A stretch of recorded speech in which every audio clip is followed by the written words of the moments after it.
Hello friends, welcome to Kotputli ला education. हमने last video में पॉक्सो के जो इंट्रोडक्शन था वो देख लिया था कि कब ये एनेक्टेड हुआ, कब कमेंसमेंट हुआ, क्या इसके ऑब्जेक्ट हैं। ठीक है, ये कंप्लीट हमने देख लिया था। अब हम आएंगे सेक्शन पे कि सेक्शन क्या है, कौन कौन से आपको पढ़ने चाहिए, किस तरीके से पढ़ने चाहिए। ठीक है, तो कंप्लीट है जो कि आपको हिंदी और इंग्लिश में दोनों में समझाया जाएगा।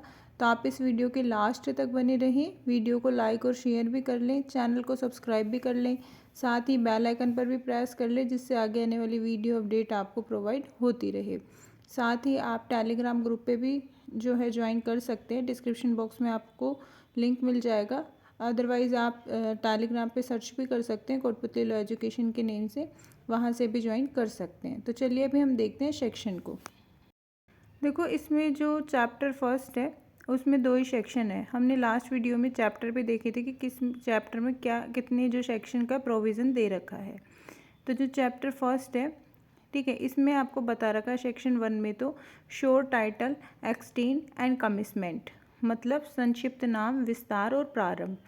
ठीक है, अब देखो यहाँ पे क्या है कि जो कोई भी एक्ट हो, सबसे पहले उसका इंट्रोडक्शन में यही बताया जाता है कि उसका नाम क्या है, ये कब से लागू हुआ।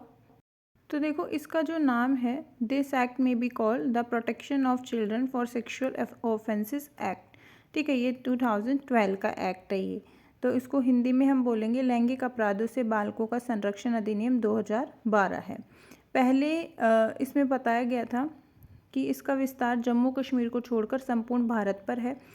पर जब 2019 में अमेंडमेंट हुआ, ठीक है, उसके बाद यहाँ पे क्या हुआ, इसको जम्मू कश्मीर को हटा के यहाँ पे लिख दिया संपूर्ण भारत पर है।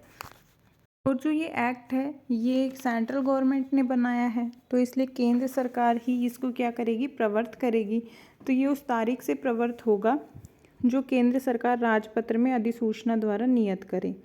ठीक है, तो जो इसमें क्या होगा कि जो सेंट्रल गवर्नमेंट है, ठीक है, वो ऑफिशियल गजेटी में क्या अपॉइंट करती है, तो वो है 14 नवंबर 2012 को जो है पूरे इंडिया पे इसको अप्लाई कर दिया था।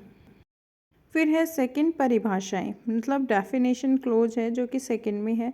मोस्टली एक्ट में सेकंड और थर्ड सेक्शन ऐसा होता है जिसमें पूरे एक्ट में जितने भी वर्ड्स यूज़ हुए होते हैं लीगल या फिर जिससे एक्ट रिलेटेड कर होता है, ठीक है, उन सभी का जो एक्सप्लेनेशन है वो सेक्शन 2 में दिया होता है।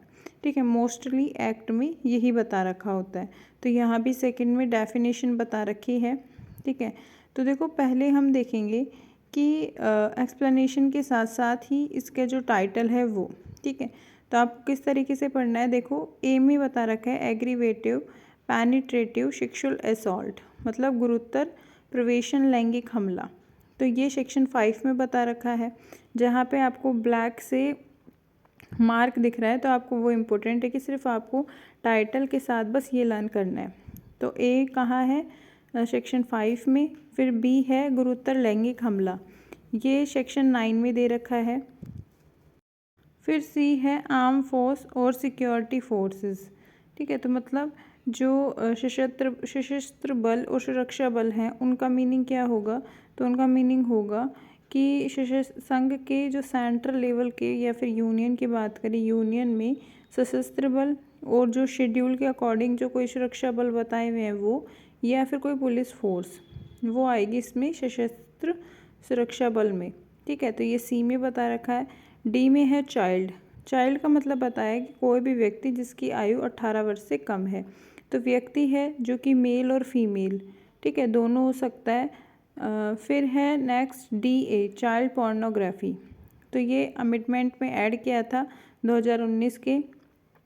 ठीक है, तो यहाँ पे बताया था बालक संबंधी अश्लील साहित्य से, जो इसका टाइटल है इसमें बताया कि किसी भी बालक को सम्मिलित करते हुए लैंगिक संबंध बनाने के कारण या फिर कोई उसके आचरण से, कोई दृश्य मतलब कोई वीडियो दिखा के, कोई डिजिटल कंप्यूटर जनरेट इमेज से, ठीक है, इस तरीके से दिखाकर या फिर कोई ऐसी शेप इमेज क्रिएट करके जो वास्तविक बालक होने जैसे लगे और सर्जित, रूपांतरित या परिवर्तित किंतु बालक का चित्र प्रतीत होने वाली आकृति भी है।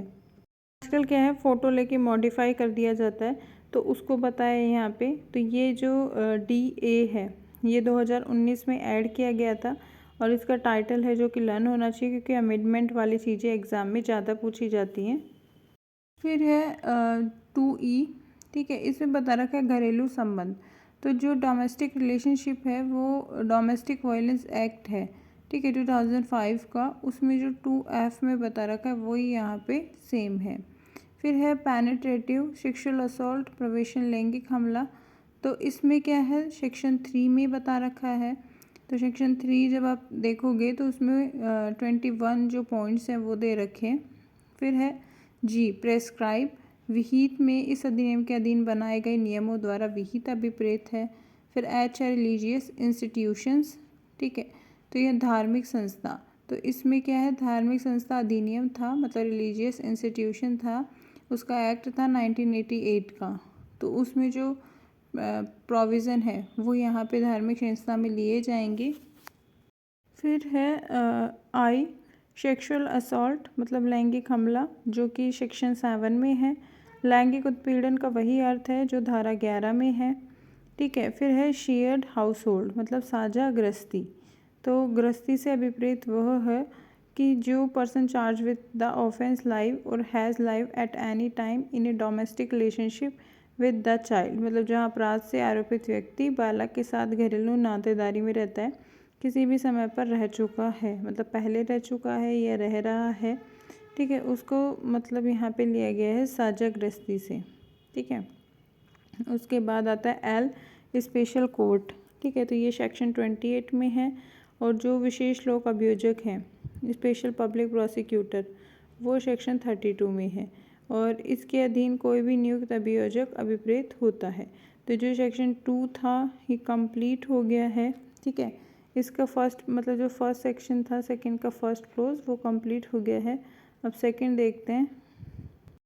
फिर है सेकंड इसका क्लोज कि उन शब्दों और पदों की जो इसमें प्रयुक्त हैं और परिभाषित नहीं है, किंतु आईपीसी में, सीआरपीसी में, जेजे एक्ट में, ठीक है, और जो आरटीआई एक्ट है, मतलब सूचना प्रौद्योगिकी अधिनियम में परिभाषित है, तो वही अर्थ होंगे उक्त संहिताएं या अधिनियम में जो यहाँ पे दिए गए हैं।